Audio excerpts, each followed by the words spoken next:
Saca el hermano sus cosas, traigo las mías. ¿Cómo están, hermanos? Buenas tardes ya. Ya son tardes. Buenas tardes, pues sean todos bienvenidos. Damos gracias a Dios. Hoy no hay tanto calor. Hoy está fresquecito, ¿verdad? Pues vamos a comenzar en oración. Veremos al apóstol Jacobo. Ustedes dicen, ya lo vimos. ¿Ya lo vimos? ¿A Jacobo? Hay dos. Muy bien. Ya vimos al mayor y ahora veremos al menor. Pero vamos a ponerlo en manos del Señor y vamos a orar. Bendito Padre, te agradecemos, Señor, por tus bondades, por tus misericordias, porque nunca fallan. Son nuevas cada mañana. Grande es tu fidelidad. Te alabamos, bendito Señor. Te agradecemos por lo que tú has hecho en hombres y mujeres como nosotros, igualitos a nosotros. Pero el poder y la gloria está en ti y en tu Santo Espíritu y en tu Santo Hijo, que nos has redimido, nos has transformado y nos has traído a la gloria. Gracias, Señor, por tu palabra que también nos la dejas como testimonio y evidencia de cómo tú transformas al ser humano, cómo tú lo arrebatas de la muerte y lo traes a la vida eterna. Te alabamos, Señor, y te rogamos que tú nos guíes a toda verdad que está revelada en tu Escritura. En el nombre de Cristo Jesús. Amén. Otra vez, y disculpen que sea repetitivo, pero ¿cuántos llevamos? ¿Cuántos apóstoles llevamos? A ver, pues vamos a contarlos, ¿verdad? Ya que se pongan de acuerdo, ya no vamos a contarlos, pero me dicen 7, 8, 9, 14, 16, son 12, ¿qué pasó? A ver, entonces vimos primero a Pedro, luego Andrés, su hermano, luego Jacobo y, nunca puedo hacer esto, Juan, luego Natanael o Felipe, ahí dependiendo el orden, Felipe, 6, ¿quién más? Tomás, Mateo, entonces van 8, ¿verdad? Van 8, van los primeros dos grupos de 4, recordemos que así más o menos están organizados en 3 grupos de 4, donde siempre aparece como que el líder del grupo al principio. Del primer grupo es Pedro siempre, del segundo grupo es Felipe y del tercer grupo, pues ahorita vamos a mencionar, ahí también están medio revueltos, todos son desconocidos. Este es el grupo más desconocido de todos. Si decías que de Tomás no sabíamos mucho y de Felipe tampoco, bueno, pues de los que vienen, pues a ver qué se nos ocurre y de dónde sacamos información, porque no hay nada, absolutamente nada, y tú te preguntarás, y entonces, ¿para qué perdemos nuestro tiempo viendo acerca de lo que no hay nada? Bueno, porque hay principios, eso es lo que también debemos ver en la Escritura, que hay principios que nos indican lo que el Señor quiere resaltar en cada uno de ellos. Ahorita en la lectura bíblica se mencionó, y creo que al Señor Jesucristo le gustaba hacer esa clase de contrastes y esa clase de enseñanzas. Algo pequeño, que es algo grande, pero a la vez eso grande es pequeño. Bueno, ¿a qué te estás refiriendo, Señor? ¿Sí? Dice, han visto grandes profetas y seguramente el pueblo de Israel tenía en su mente, ¿a quién se les ocurre? Moisés, muy bien. Elías, ¿verdad? ¿Quién más? Isaías. David también puede entrar como un profeta. Jeremías también, sin duda tenían en su mente, y llega Jesús y les dice, ¿qué salieron a ver al desierto? ¿A un hombre vestido con ropas finas? Y pues tuvieron que decir, no estaba vestido elegantemente, no tenía una estirpe, una dinastía, ni un reconocimiento, no había estudiado con ningún de los rabinos aquí, no, simplemente salió del desierto como una voz que clamaba. Y dice el Señor que de entre los nacidos de mujer, ¿quién de esos profetas que mencionaron nació de mujer? Pues todos, ninguno vino así por generación espontánea, ¿verdad? Todos los que han nacido de mujer, está diciendo de toda la raza humana, de los profetas que ha levantado el Señor, ahí tienen al más grande. Y yo creo que la quijada se les descoyuntó. ¿Qué?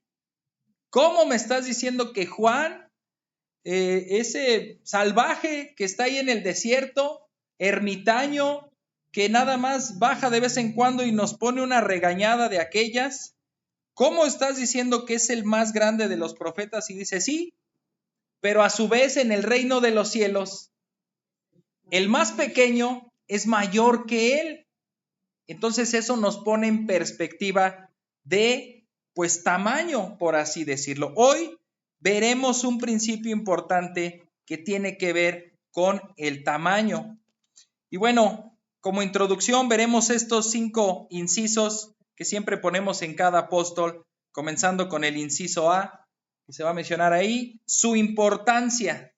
¿Qué importancia tuvo Jacobo, el menor, o Jacobo, hijo de Alfeo?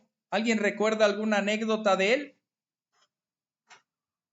Pues no, ¿verdad? No, podríamos decir, pues, no tuvo una importancia notable, no la tuvo, pero con todo fue usado con seguridad por Cristo. Recordemos que en su momento los envió de 2 en 2 a predicar y ahí estaba él.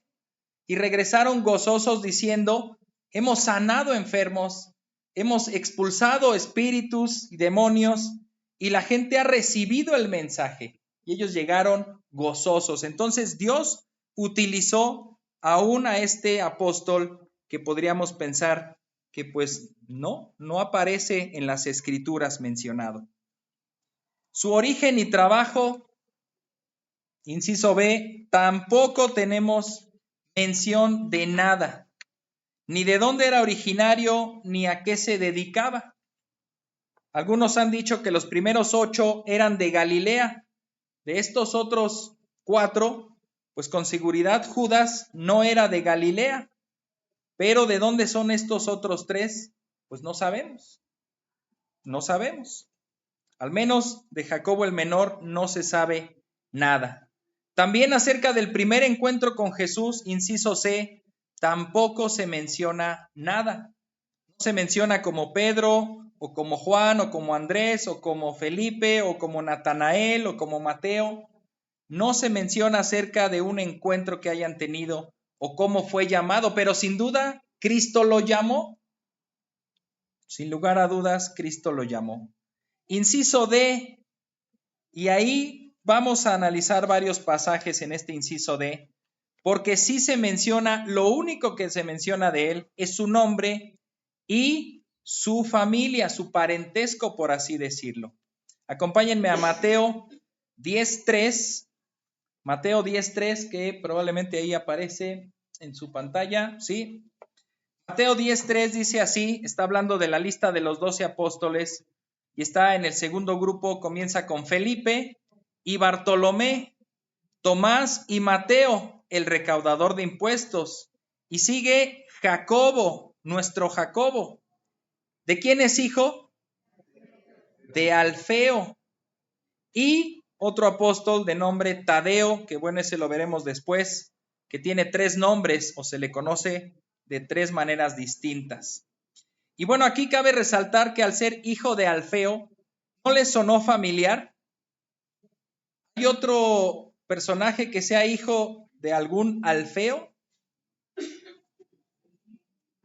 Mateo. En el pasaje de Marcos 2:14 dice así, al pasar Jesús vio a Leví, que vimos la semana pasada, hijo de ¿quién? De Alfeo. Bueno, si hoy hacemos una encuesta, pues varios podríamos coincidir en cómo se llama nuestro papá. Edgar, hijo de Adolfo. Y bueno, si alguien más tiene un papá que se llame Adolfo, pues ya nos van a emparentar, ¿verdad? Puede ser, o puede ser que no. Allá levantó la mano el hermano Ignacio, ¿verdad? Pues sí, es mi hermano, ¿cómo no? También su papá se llama Adolfo. Pero así, puede ser que este nombre haya sido común o no tan común, es difícil. Y en un grupo tan cerrado, y bueno, no lo sabemos, pero algunos creen que él pudo ser hermano de Mateo. Y algunos pues ya se inventan ahí la telenovela, ¿verdad? Dicen, probablemente era hijo del padre, pero no de la misma madre. Probablemente eran medios hermanos. No lo sabemos. Con seguridad no lo sabemos. La Escritura no hace énfasis en imponernos que sí son hermanos, ni siquiera los pone juntos como a Pedro y a Andrés, a Jacobo y a Juan. Pues aquí hubiera puesto juntos a Mateo y Jacobo.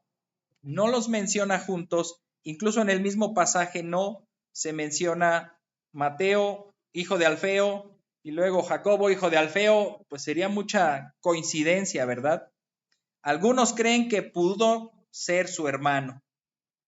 Algunos creen que pudieron ser diferentes Alfeos y cada quien tenía su hijo y pues no te metas con el mío, no le hagas el feo. Ah, no, es Alfeo, ¿verdad?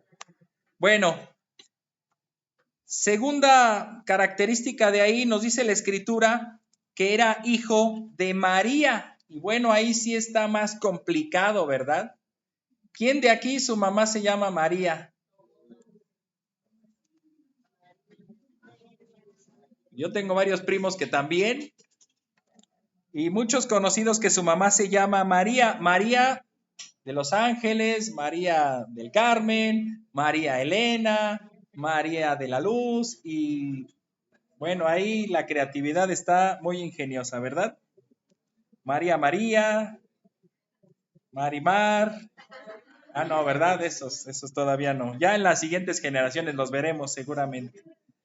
Muy bien, dice Marcos 15:40. Marcos 15:40. Había también unas mujeres mirando de lejos, entre las que estaban, ahí la escena es la crucifixión de Cristo. Dice, entre las que estaban María Magdalena, María, la madre de Jacobo el menor, Jacobo, y de José, ahí también hasta, pues vemos un hermano, y Salomé. Otro texto paralelo a este es Juan 19:25. Dice, por eso los soldados hicieron esto. Junto a la cruz de Jesús estaban su madre, que ¿cómo se llamaba, por cierto? María. También estaba la hermana de su madre, que algunos le pueden ver esa coma como la hermana de su nombre, de nombre María. Para mí resulta muy extraño que un padre le ponga a sus dos hijas María, aunque bueno, puede ser María del, María de los, María del, etcétera, y pues ya tienes dos hijas de nombre María. Mi mamá y mi tía, que aquí están presentes, las dos son tocayas y se llaman, bueno, la intención era ponerles María, pero les pusieron punto. Así, la intención era María, pero pues para abreviar es Ma punto y son tocayas porque se llaman Ma punto las dos. Ma punto Carmen y Ma punto Elena. Bueno, aquí resulta difícil pensar que si está la hermana de la madre de Jesús, también se llamara María. Y si solo mencionan María, pero bueno, algunos creen que pudo tener el nombre de María y entonces es esa María mujer de Cleofas, que además pues ya salió ahí con esposo. Esta misma María, porque ya se menciona María Magdalena, se menciona Salomé, que era a su vez mamá de Jacobo y Juan, pues se nos acaban las Marías y tenemos que unir a esta María mujer de Cleofas con la María mamá de Jacobo y José, lo cual podría ser incluso hermana de la mamá de Jesús, y espero no me haya hecho tantas pelotas, porque yo sí estaba peleándome con esto. Bueno, si esto fuera así, entonces Jacobo resultaría primo de Jesús, o hermano de Mateo, o primo de Jesús. Con estos pasajes los comentaristas identifican que ella es la mujer de Cleofas, la mamá de Jacobo, y bueno, Cleofas también dicen, pero que no era hijo de Alfeo, y ahora Cleofas, bueno, algunos creen que eran o variaciones del mismo nombre, o dos maneras distintas de llamar a una misma persona. La que sí no tiene equívoco es esta tercera. Vamos ahí a Marcos 15:40 que ya citamos, pero ahora vamos a poner el énfasis en otra palabra. Dice así Marcos 15:40. Había también unas mujeres mirando de lejos, entre las que estaban María Magdalena, y ahí olvídate de la mamá, de la tía, de la prima, olvídalo. Solo enfócate en que dice María, la madre de Jacobo el menor. Jacobo el menor. Y esto puede ser interpretado de al menos dos maneras. Como alguien de pequeña estatura, Jacobo el chico, Jacobo el alto, puede ser. O también puede ser diferenciado como el joven, el chico de edad. El grande, entiéndase, de mayor edad, y el chico de menor edad. Ya ahondaremos un poquito más adelante. Y inciso C, también dice ahí, ¿con qué frecuencia se menciona a este Jacobo? Pues basta con que solamente en las listas de los 12 apóstoles y en estos pasajes donde el énfasis está en su mamá, porque estaba ahí al pie de la cruz viendo la crucifixión, lo cual, bueno, nos deja una buena impresión de que eran cercanos incluso toda la familia, su hermano José, su padre Cleofas o Alfeo y su madre María. Muy bien, ahora sí hemos puesto en dos partes el bosquejo de esta mañana y pondremos el primer punto como el apóstol menor. El apóstol menor ahí como inciso 1 de este bosquejo. Y el término griego resulta interesante. ¿Cómo lo dirían ustedes en griego? Menor, ¿cómo dirían ustedes? Menor o chico en griego. ¿Cómo? No sé.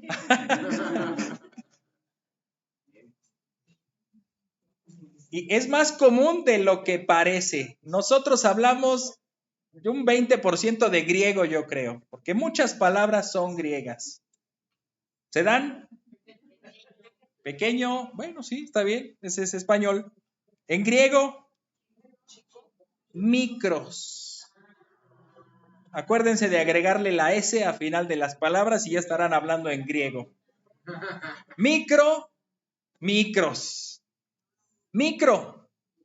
Cuando dices, es más común que los jóvenes escuchar cuando es que hubo un fiestononón, no dicen así. Hubo una macro o mega fiesta, ¿verdad? Nos la perdimos, papá, no me llevaste.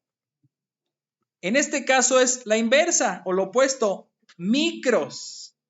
De ahí pues tenemos muchas palabras, microscopio, ¿verdad? Microbús. También, aunque no lo parezca, es un diminutivo de un autobús más grande, un microbús. Micro. Ahora, ¿qué te parecería que te apodaran el micro? El menor, el pequeño. Dice el diccionario Strong que el significado puede ser pequeño en tamaño, en cantidad, en número, en dignidad o en importancia. Y pues ya párale, por favor. ¿A dónde vamos a parar, verdad? Pequeño en tamaño, pequeño en cantidad, pequeño en número, pequeño en dignidad, pequeño en importancia. Bueno, entonces, ¿qué soy? Si me estás diciendo que soy el menor, ¿qué soy? El significado primario, resalto, es de estatura, pero también puede ser de edad. Recordemos Zaqueo, que lo vimos la semana pasada, a él sí se menciona que era pequeño de estatura. Inmediatamente se hace el señalamiento, él era hombre de pequeña estatura. Y ahí ya no hay pierde, era chaparrito. Acá pues nos van a dejar con la duda. Puede ser que era pequeño de estatura o puede ser que era joven de edad o ambas. Alguien joven de edad y corto de estatura. Recordemos un caso que ustedes creo que se lo saben mejor que yo y podrían pasar algunos de nuestros niños a contar mucho mejor que yo la historia del pequeño y joven David. El pequeño y joven David, ahí en primer libro de Samuel 17:14, que también lo pusimos por ahí. Dice, ¿quién era David? Si esto fuera escrito en griego, es Antiguo Testamento, entonces estuvo escrito en hebreo, pero si estuviera en griego, diría, David era el Micros. David era el menor. Ahí sí se está refiriendo con certeza a su edad, porque está hablando de sus hermanos mayores. Él era el hijo más pequeño, el hijo más micro de su padre Isaí. Entonces ahí ya tenemos que era pequeño de edad. También en 1 de Samuel 17, versículos 32 y 33, cuando ya ustedes recordarán la historia, el gigante, y me gustan esos contrastes, ¿verdad? Hace ratito decía Jesús, el profeta es un gigante, pero comparado con el reino de Dios es pequeño. Bueno, aquí David era pequeño y Goliat era gigante. Comparado entre ellos dos, sí había una gran diferencia de tamaño. Y recordemos que este gigante estaba dando voces por 40 días pidiendo un mano a mano. Tráiganme a un luchador digno de desafiarme por el título de los pesos completos de la región, ¿verdad? Y el que gane va a dominar al otro pueblo. Denme uno. ¿Y qué hacían los demás? Un paso al frente. Todos daban 1000 pasos para atrás porque salían corriendo.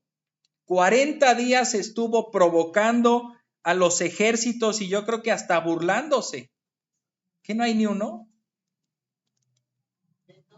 De todos no se hace uno. Y bueno, él decía la condición bien clara. Va a ser un mano a mano.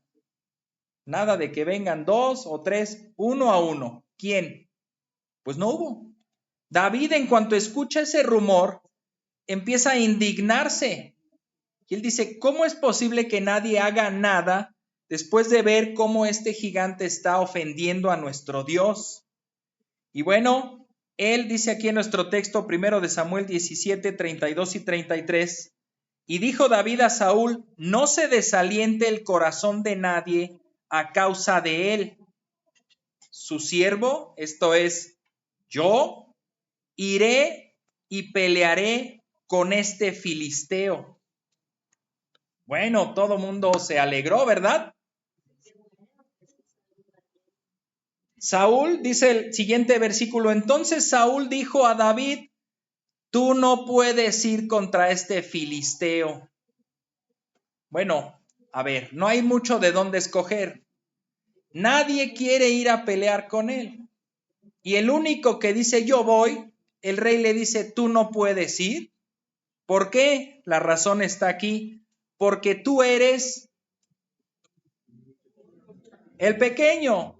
Tú eres un muchacho, un niño. Y él ha sido un guerrero desde su juventud. También ahí se enfrentaban pues la juventud con la experiencia, ¿verdad?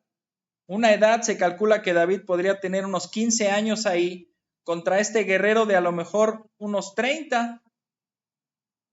Tú no puedes ir. ¿Se fijan la discriminación? Porque tú no, tú eres un niño, no opines, tú no cuentas. Ya cuando seas grande, ya podremos tomarte en cuenta. Bueno, con todo y todo, vieron su determinación y dijeron, pues no tenemos nada que perder más que un niño, pues que vaya.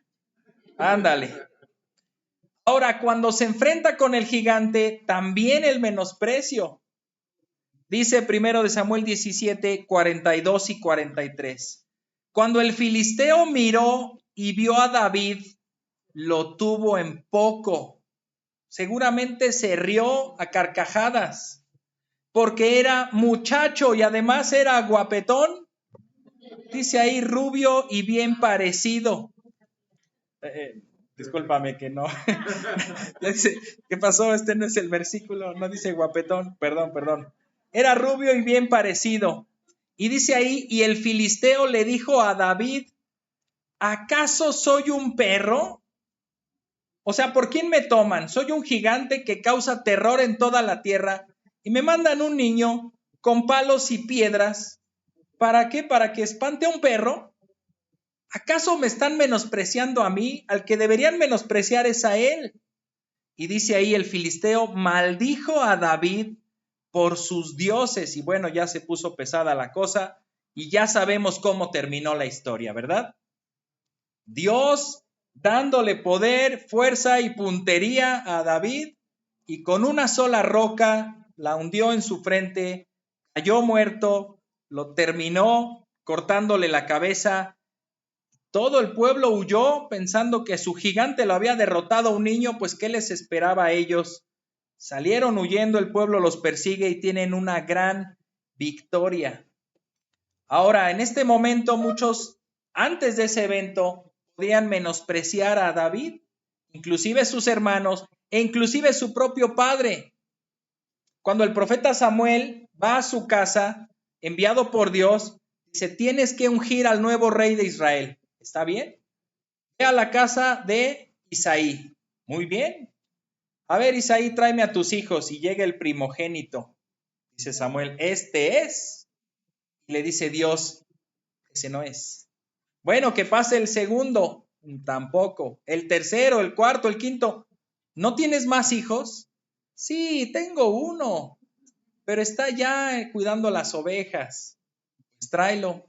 Que no haremos nada hasta que él llegue. ¿De verdad? Es el pequeño. Es el chiquito. Está allá, pues, ustedes saben, cuidando a las ovejas y ahí, pues, no sé ni qué esté haciendo, matando a algún león por ahí. Que lo traigan. Su mismo padre, sus mismos hermanos y el mismo profeta no veían en alguien pequeño, joven de edad, no había mucho de dónde, ¿verdad? Eso era antes de matar al gigante, pero después de matar al gigante, todo cambió. Ahora, esto nos lleva a no juzgar a las personas por las apariencias, ¿verdad? Él para nada era digno de menospreciarse. Pues nos dice, es un versículo que solo tengo la cita, no va a aparecer ahí. Está en 1 de Samuel 16:23. Él era experto en tocar el arpa o la lira, según la traducción que esté. 1 de Samuel 16:23, era experto en tocar un instrumento musical. ¿Quién de aquí es experto en tocar un instrumento musical? Pocos. La puerta, dice acá. Bueno, somos pocos. Son pocos porque ya me estoy incluyendo en los expertos, ¿eh? ¿Qué tal? Bueno, de la puerta tal vez sí. Son pocos los virtuosos de algún instrumento. También él cuidaba bien sus ovejas, era responsable de sus ovejas. Viene un oso y un león, por más que sean tuyas, dices, pues sírvete, porque yo no voy a hacer nada. Pues él las defendió de ataques de leones y ataques de oso. También fue un compositor inspirado de alabanzas a Dios. Y la escritura lo reconoce en 2 de Samuel, ese versículo sí está, 2 de Samuel 23:1. Dice así, estas son las últimas palabras de David. Declara David el hijo de Isaí y declara el hombre que fue exaltado, el ungido del Dios de Jacob, el dulce salmista de Israel. Fíjate, las personas no daban nada por ese pequeño, por ese joven, pero tenía grandes virtudes, era responsable en su trabajo, era virtuoso para tocar un instrumento, era un compositor inspirado por Dios. Ahora, él no se quedó pequeño. La historia nos dice que él creció, maduró en edad y en tamaño. No sabemos bien su estatura, pero lo que los historiadores creen es que tenía el promedio de más o menos unos 50 a unos 60 de estatura, que era el promedio en esa época y en ese lugar. Pero su vida llegó hasta los 70 años. Ya no le podían llamar pequeño, ni de estatura, ni de edad. Ese apodo pues pasó a la historia. Ahora, a diferencia de David, las obras y talentos de Jacobo no los conocemos. Podríamos decir, bueno, él también es el menor. Sí, ¿qué talentos tiene? Fue discípulo de Cristo. Pues diríamos, ya con eso basta. Con eso nos basta. Fue apóstol de Cristo, fue enviado por él, pero no conocemos talentos o virtudes propios de él. Y lo que nos llama la atención de este apóstol es que pasó inadvertido. ¿Cuántos cristianos han pasado inadvertidos en la historia de la humanidad? En esta generación, piensa, puedes viajar al tiempo 300 años y entonces, ¿a quiénes serán recordados como los cristianos de la época? De 1950 al 2050. ¿Quiénes serán los cristianos recordados de esta época? Ya lo mencionó el hermano Ray, el hermano MacArthur, su legado, las obras que ha escrito, los libros, el seminario, la difusión. Otros hermanos, y a lo mejor podrías contar unos 10. ¿Estaremos nosotros ahí en esa lista? De aquí a 300 años que se mencione, había una iglesia ahí en Satélite, con un jardincito. No lo sabemos. Probablemente pasemos a la historia a lo mejor por alguna muerte escandalosa o penosa, o de plano, sí, recordamos la iglesia, Dios no lo quiera, que se incendió. Recordamos a la iglesia que se inundó.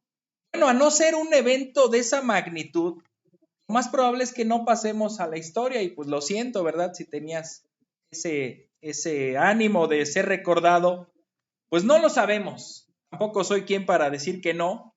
A lo mejor sí, pero muy probablemente no. Pero ¿cuántos cristianos han vivido y muerto en el anonimato?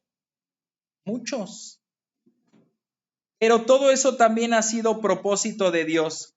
Y de lo que se trata es que las personas sean glorificadas o que Dios sea glorificado. Decía una frase y no recuerdo exactamente quién la dijo. Sí la vi en Facebook, pero decía, predica el evangelio, vive y desgástate por servir al Señor, muérete y sé olvidado, porque el que tiene que ser recordado es el Señor Jesucristo. Si lo que pretendemos hacer es ser recordados, pues entonces estás creando tu propio legado. No, hermanos, tenemos que vivir con pasión. Tenemos que predicar la palabra a tiempo y fuera de tiempo. Tenemos que desgastarnos todo nuestro tiempo, nuestros recursos, nuestras fuerzas, para que el Señor sea recordado y no nosotros. No nosotros, hermanos. Algunos podríamos pensar que pues solamente nos podrían recordar a lo mejor por morir como mártires. Estamos hablando de vivir como personas de influencia, pero ahora morir, pues ahí tampoco depende mucho de nosotros, pero muchos cristianos han sido recordados por sus muertes. Muchos no fueron tomados en cuenta tanto por su vida, pero sí por su muerte. Y aquí llama la atención que en el mundo reconocen algo que se llama la tumba del soldado desconocido. ¿Cuántos guerreros, cuántos soldados han muerto en batalla y o no pudieron obtener sus restos, su cuerpo para honrarlo, o simplemente pues ni se supo, simplemente se tiene en la estadística como desaparecido? No se supo más qué hizo, pero estaba enlistado en el ejército, o una bomba de esa que no deja ni rastros, ¿verdad? Muchos han sido mártires del cristianismo, así como este soldado desconocido. Algunos han calculado que entre las 10 persecuciones que hizo el Imperio Romano, al menos 10 de las reconocidas, murieron entre 150,000, entre esa cantidad y los 2 millones de personas, de cristianos. que pudieron haber muerto en cerca de 300 años de la época de Jesús a que el Imperio Romano declaró oficial el cristianismo. Es una cantidad muy grande. Podríamos quedarnos en la mitad, 1 millón de muertos como mártires, esto es, perseguidos a propósito por su fe y muertos por creer en Cristo. Sin duda alguna que muchos más cristianos murieron, de muerte natural, de enfermedad, de accidentes, pero muertos así por persecución, se calcula esta cantidad. Tengo una cita acerca de la tumba del soldado desconocido de Wikipedia ahí en internet, y dice así: una vez finalizada la Primera Guerra Mundial, los países que en ella participaron, por cierto, no hay cita ahí, solo los versículos.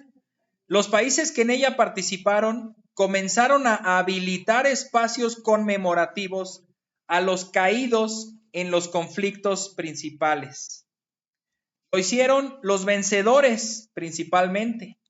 La tradición moderna de esta práctica la comenzó el Reino Unido cuando, terminada la Primera Guerra Mundial, fue el primer país en enterrar a un combatiente desconocido en nombre de todos los del ejército del Imperio Británico, ahí en la abadía de Westminster, donde también es nombrado o ungido el nuevo rey. Las demás naciones comenzaron a seguir su ejemplo. Francia, por ejemplo, ahí en el Arco del Triunfo también puso una estatua conmemorativa de los soldados muertos, y así se han hecho, ¿verdad? Recordemos catástrofes como las Torres Gemelas o algunas desapariciones o muertes muy extrañas, pues se levantan, ¿verdad? Creo que aquí por Reforma hay unas columnas que dice a los muertos por la violencia en México. ¿Sí? No se conocen exactamente sus nombres, han desaparecido y han muerto. Ahora, en el Antiguo Testamento hubo un hombre que es exactamente lo inverso de Jacobo. ¿Qué conocemos de Jacobo el menor? Su nombre. No conocemos mucho de su obra. Este profeta del Antiguo Testamento conocemos su obra, pero no conocemos su nombre. Acompáñenme ahí a primer libro de Reyes, capítulo 13, versículos del 1 al 5. Primer libro de Reyes 13, del 1 al 5.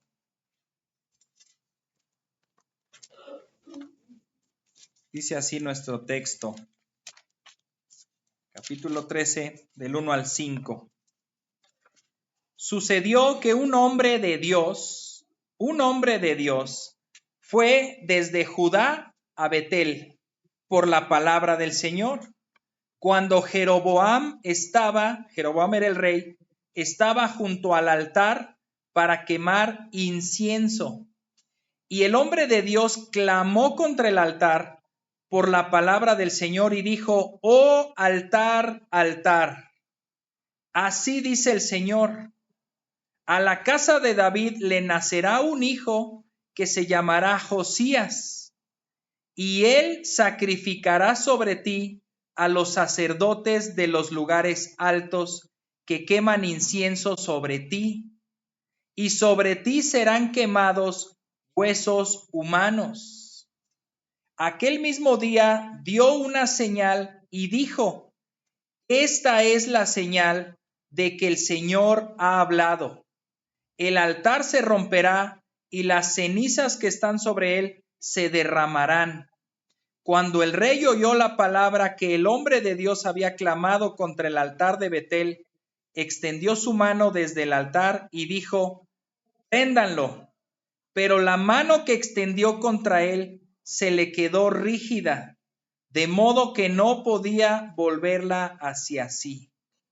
El altar se rompió y las cenizas se derramaron del altar, conforme a la señal que el hombre de Dios había dado por la palabra del Señor. Algo podemos aprender de estos textos. Tanto el de Jacobo, que menciona su nombre y que era apóstol de Jesús, pero no se dice más nada de su obra, como de este profeta que se sabe de su obra, pero no se sabe de su nombre. Y decimos, ¿por qué? ¿Por qué no tenemos la historia completa? ¿Por qué? Bueno, quizá nada más nos gusta coleccionar historias. Quizá solamente nos guste ver las biografías de las personas que están ahí y perdemos el enfoque de ver lo que Dios está haciendo con las personas. Al contar esta historia, pues tenemos que decir, un profeta, un hombre de Dios, hizo esto, pero en sí, ¿quién lo hizo? Pues lo hizo Dios. Como una persona que no importa su nombre. Tampoco él seguramente tampoco se puso a exigir, oye, escribe mi nombre ahí. ¿Cómo que no me vas a citar? Es un libro sagrado, pon mi nombre. No le importó. Él no tenía que salir resaltado en esa historia. El que tenía que salir glorificado era Dios. Esta historia, les dejo de tarea que la lean todo el capítulo. Es bastante interesante porque después este profeta, que sí escuchaba la voz de Dios, resulta que otro profeta que también escuchaba la voz de Dios, a propósito lo engañó. Y le dijo, el Señor me habló y dijo que vinieras a mi casa a comer. Y el otro tenía la encomienda de no quedarse en casa de nadie, sino regresar a su lugar. Y él dijo, bueno, pero si Dios le habló, pues no me lo dijo a mí, pero se lo dijo a él, pues le voy a hacer caso. Pues fue a su casa, comió, y ese mismo profeta recibe en ese momento la voz de Dios y le dice, por cuanto desobedeciste, vas a morir. Eso nos lleva a ver que cuando Dios te habla, pues solamente debes escuchar lo que Dios te dice y tener mucho cuidado cuando otras personas contradicen flagrantemente lo que Dios ya te anunció. Por más que digan el Señor me dijo, si ya está en su palabra, ya no hay quien te pueda decir, el Señor me acaba de decir que cambies ese mandamiento porque ya no es así. Bueno, la triste historia es que cuando toma su asno y se va de camino, pues un león lo ataca en el camino y solo dice que lo mata, no se lo comió. El asno permaneció ahí y el león también permaneció ahí. Este mismo profeta tuvo la curiosidad y fue a buscarlo y encontró tal cual esa escena. Y bueno, lo toma y le da sepultura en un lugar. Y él mismo dice estas palabras, este profeta que al principio lo engañó. Ahí en Primero de Reyes 13:31 dice así, y después de haberlo enterrado, le dijo a sus hijos, cuando yo muera, entiérrenme en el sepulcro donde está enterrado el hombre de Dios, y pongan mis huesos junto a sus huesos. Lo reconoció como un hombre enviado por Dios y también dijo en ese texto, lo van a leer, ciertamente esto se cumplirá. Pasaron muchos años para que el rey Josías tomara el trono y cuando el rey Josías tomó el trono, llegó a esa ciudad, destruyó todos los altares, quemó a los huesos de los que habían sido enterrados ahí, los quemó en ese altar al cual este profeta había sentenciado. Oh altar, altar, sobre ti quemarán huesos de hombres, huesos humanos. Sí se cumplió. ¿Qué nos deja de ver este pasaje? Repito, solamente lo cité porque es exactamente inverso a Jacobo. De Jacobo conocemos su nombre, mas no su obra. Y de este profeta conocemos su obra, mas no su nombre. En los dos casos, el Señor termina siendo glorificado. También hubo un caso de un hombre, y este sí lo van a conocer y ustedes me van a dar la respuesta, un hombre que a sí mismo se cambió el nombre y se puso como nombre pequeño. Antes se llamaba Pedido, ahora se llama a él mismo Pequeño. ¿Les doy más pistas? ¿Alguien lo sabe? ¿Sí lo saben? ¿Quién? Pablo. Muy bien. Pablo, su nombre original era Saulo, probablemente Saúl en hebreo, y significa pedido, escogido. Y ahora él se toma y pone un nombre romano o griego y es Pablo, Paulos, que significa pequeño. ¿Qué significa? Una vez lo investigué también, porque Paulino o Paulina se deriva del nombre Pablo y Paulina es el diminutivo de Pablo. Entonces, lo pequeño de lo pequeño. Paulino es lo pequeño de lo pequeño. Pablo asimismo se llamó pequeño y dice ahí en Primera de Corintios 15, del 8 al 10. Primera de Corintios 15, del 8 al 10 dice, y al último de todos, como a uno nacido fuera de tiempo, se me apareció también a mí, ¿quién? Cristo. Se le apareció también a Pablo, y dice el 9, porque yo soy el más insignificante de todos los apóstoles, que no soy digno de ser llamado apóstol, pues perseguí a la iglesia de Dios. Pero por la gracia de Dios soy lo que soy, y su gracia para conmigo no resultó vana, antes bien he trabajado mucho más que todos ellos, aunque no yo, sino la gracia de Dios en mí. ¿Recordamos a Pablo como un hombre pequeño? Lo recordamos como podríamos llamarlo un gran misionero, un gran obrero, un gran apóstol, pero él mismo se veía a sí mismo como pequeño. Y creo que así deberíamos ser todos. Creo que también el Señor, en su misericordia y en su bondad, no nos permite ver en el momento que lo estamos viviendo si hacemos algo grande o no, y qué bueno, que el Señor nos libre de ver si hacemos cosas grandes o no. Me recuerdo a Lutero cuando estaba ahí enfrentando al rey Carlos V en persona, a la cúpula de los enviados por el Papa para excomulgarlo y para hacer caer el peso de la Santa Inquisición sobre él, matarlo, hacerlo avergonzarse, que negara todo lo que había dicho y todo lo que había encontrado en la Escritura. Y él simple y humildemente dijo, no puedo ir en contra de lo que Dios está haciendo en mí, de lo que su palabra ha puesto en mi mente. No es bueno ni sano, aquí estoy, que Dios me ayude. Esas fueron sus palabras. Han retumbado por 500 años porque comenzó el golpe de la Reforma Protestante, donde la luz del Evangelio volvió a brillar. Sin duda alguna, él no estaba la noche anterior preparando para ese momento. Ay, ¿qué voy a decir? Este discurso será recordado, escrito, memorizado y citado durante los próximos 500 años y no sé cuántos siglos y milenios más. Tengo que lucir bien, tengo que lucir seguro, lo voy a practicar y voy a decir estas precisas palabras. No, el Señor lo preparó para ese preciso momento y lo hizo. Y no comprendió la magnitud de lo que estaba haciendo, yo creo que ni cuando murió, y hasta hoy vemos esos grandes efectos. El Señor, así como a Pablo también, pues dice, he predicado aquí y acá, y quiero ir a Roma y también hasta España porque necesito ir a lugares donde no se ha predicado el Evangelio.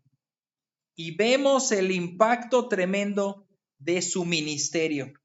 En su momento él se veía a sí mismo como alguien pequeño, indigno, insignificante. Punto 2 de este bosquejo.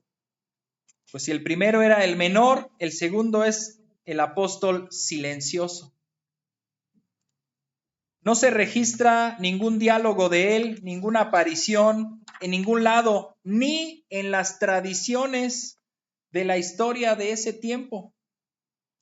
O sea, ni siquiera, si lo escribieron, pues se perdió, pero ni siquiera existe algo que dé la más mínima pista de lo que él pudo hacer, a excepción, como veremos al final, de que fue a Persia y ahí murió. Ahora, tomando una cita del hermano MacArthur en el libro 12 hombres comunes y corrientes, dice así, y recordamos y hacemos un breve resumen de lo que hemos visto. ¿Fue Jacobo primo de Jesús? ¿Fue hermano de Mateo? No lo sabemos, dice el hermano MacArthur. La escritura no nos lo dice, pero la importancia de los discípulos no radica en su genealogía. Lo que hizo a estos hombres importantes fue el Señor a quien sirvieron y el mensaje que proclamaron. Si nos faltan detalles sobre ellos, está bien. El cielo revelará la verdad total de quiénes fueron y cómo eran.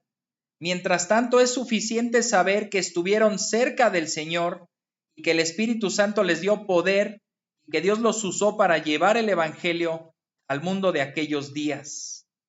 Sigue la cita, es un poco larga. Todos ellos, pocos años después de Pentecostés, prácticamente desaparecieron de las narraciones bíblicas. La Escritura no nos da una biografía completa, y eso se debe a que la Escritura mantiene su enfoque en el poder de Cristo y en el poder de la palabra, no en los hombres que fueron meros instrumentos de ese poder. Nadie mejor que Jacobo el menor para resumir esta verdad. Pudo haber reclamado que era hermano de Mateo o primo de Jesús, pero pasó en silencio. Y este mundo no recuerda casi nada de él, pero en la eternidad recibirá una recompensa completa. Dice Apocalipsis 21:14. Apocalipsis 21:14, que se está refiriendo acerca de la ciudad celestial. Dice que va a haber una calle de oro y además dice que va a haber un muro y que va a haber puertas. Dice ahí, el muro de la ciudad tenía 12 cimientos y en ellos estaban los 12 nombres ¿de quiénes? De los 12 apóstoles. Versículos más atrás dice que había 12 puertas y en esas puertas 12 nombres de las 12 tribus de Israel. Imagínate la escena, en la puerta, en la parte de arriba está el nombre de la tribu de Israel y en el cimiento está escrito el nombre de los 12 apóstoles. Y esto concuerda perfectamente con lo que dice Efesios 2, 19 y 20. Efesios 2, 19 y 20 dice así: así pues, ustedes ya no son extraños ni extranjeros, sino que son conciudadanos de los santos y son de la familia de Dios. Están edificados sobre el fundamento de los apóstoles y profetas, siendo Cristo mismo la piedra angular.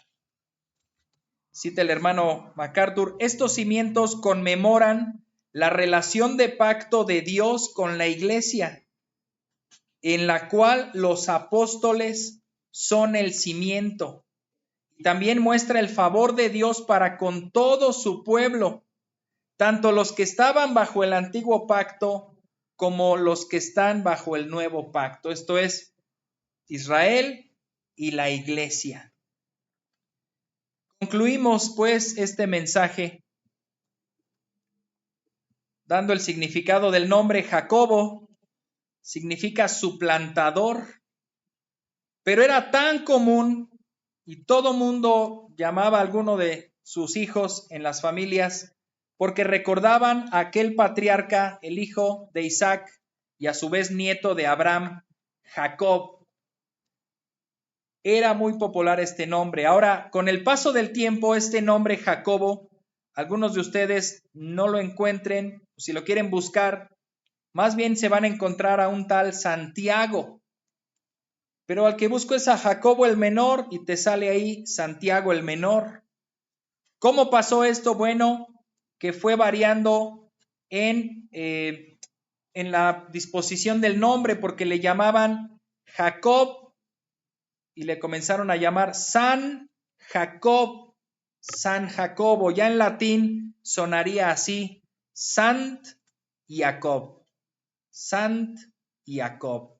Únelo y dice Santiago, Santiago. De ahí se deriva el nombre Santiago, que en sí está haciendo referencia a Jacobo. Los padres de la iglesia primitiva afirmaron que predicó en Persia, lo que hoy es Irán, donde ahí fue crucificado como mártir. Bueno, en el libro también de John Fox, en el famoso libro de los mártires, menciona que él sirvió en Irán, Persia en la antigüedad, y se cree que a la edad de 99 años fue golpeado y apedreado por los judíos y finalmente le abrieron el cráneo con un garrote. Pues ahí está, ahí ni siquiera se pusieron de acuerdo en cómo murió porque no hay más evidencia de su muerte. Algunos dicen que crucificado, algunos que golpeado. Y bueno, sin duda alguna fue un hombre común y corriente, como tú y como yo. Fue llamado por Cristo, enseñado por Cristo, capacitado por Cristo, enviado por Cristo, y no se necesita ser prominente. No se necesita ser alto, fuerte, intelectual, con poder, con una voz que retumbe. No se necesita ser así. Se necesita solamente estar unido a Cristo. Recordemos lo que dice Juan 15:5. Yo soy la vid, ustedes los sarmientos. El que permanece en mí y yo en él, ese da mucho fruto, porque separados de mí, nada pueden hacer. Un gigante fue vencido por un niño. Ejércitos grandes y poderosos fueron vencidos por la sola palabra de Dios. Un profeta sin nombre, insignificante, declaró una sentencia en frente de un rey poderoso, que incluso se le engarrotó la mano, ¿verdad?, cuando lo maldijo. Se cumplieron esas promesas y tenemos la certeza de que también Jacobo el menor, sea el pequeño o el joven, el insignificante, llevó el mensaje de salvación y sin duda alguna el Señor transformó naciones y pueblos con la predicación de este hombre. ¿Te identificas con él? ¿Tienes complejos? ¿Tu estatura? ¿Tu juventud? También el texto, ¿verdad? Ninguno tenga en poco tu juventud, sino sé ejemplo, le dice Pablo a Timoteo. ¿Tendrás complejos? ¿Serás tartamudo? ¿No hablas bien? Ya está Moisés, ¿verdad? Ya no puedes usar ese mismo pretexto. Lo que digas, el complejo que sientas, pues no debes sentirlo así, porque el Señor te está llamando, el Señor te está enviando y el Señor tiene el poder para hablar a través de ti. Oremos. Padre, gracias, gracias Señor, porque con testimonios así, pues también nos pones en nuestra realidad y en nuestro lugar. Algunos que de nosotros hemos soñado o hemos querido con ser prominentes, hombres recordados en la historia, que nuestro nombre quede grabado en letras de oro en algún lugar, pues eso desaparece cuando vemos que el único digno de que permanezca su nombre grabado en el cielo y en todo el universo es el tuyo, Señor. Nosotros no somos nada, simplemente instrumentos en tus manos. ¿Y podrá acaso el barro decirle o reclamarle al alfarero, ¿qué estás haciendo? Somos barro, utilizados para una obra y después destruidos y olvidados. No debemos afanarnos por ser recordados, pero sí debemos afanarnos para que el mundo te recuerde a ti, para que el mundo te busque a ti, para que el mundo venga y se doblegue ante tus pies, oh Santo y Señor Jesucristo, Rey de la creación. Te alabamos, Señor, porque en personajes así, pues nos dejas ver lo insignificantes que somos, pero lo relevante que eres tú cuando llegas a vivir en nuestras vidas. Ayúdanos, Señor, a vivir para ti siempre. En el nombre de Cristo Jesús. Amén.